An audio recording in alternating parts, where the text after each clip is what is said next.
When most people think of scuba diving, they immediately think of the cylinders that divers wear on their backs. Scuba tanks allow you to store large amounts of air in a small space.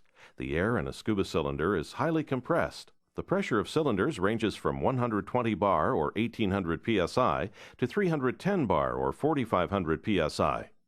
Most cylinders are made of aluminum or steel. Aluminum cylinders do not rust, which is an advantage over steel cylinders.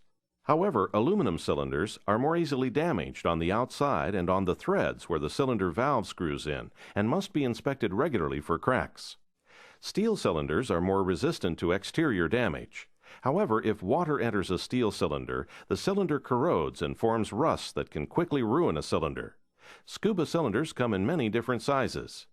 Markings are placed on the shoulder of each cylinder to provide important information about the cylinder: the serial number of the cylinder, the name of the manufacturer or their symbol, government-required marks to signify that the cylinder was manufactured according to its standards, the service pressure of the cylinder, which is the pressure to which the cylinder can be filled, a plus mark on steel tanks authorizing a 10% pressure overfill beyond the stamped service pressure, the material of which the cylinder is composed, and the hydrostatic testing date of the cylinder.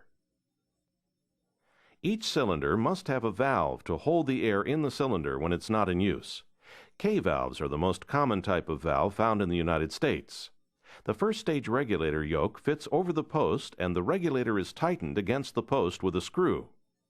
You open the valve by turning the knob counterclockwise and close it by turning the knob clockwise. An O-ring on the cylinder valve makes a seal between the regulator and the valve. You should replace O-rings frequently because of wear. The DIN valve has a large threaded opening and the regulator screws into the opening.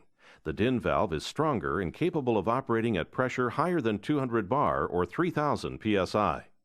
Every cylinder valve is equipped with a pressure relief disc or burst disc.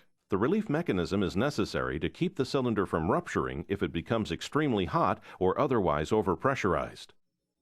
Scuba cylinders must be inspected at least once per year at a professional dive shop or a dive equipment repair facility by a certified cylinder inspector.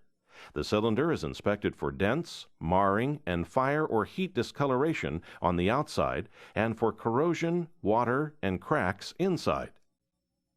If the cylinder passes the visual inspection, a visual inspection sticker is attached to the cylinder.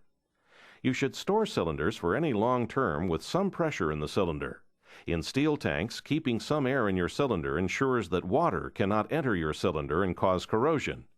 Aluminum tanks can be stored empty with the valves open so that they will not be a hazard in fire. You should store cylinders upright in a cool and protected location where they cannot be knocked over.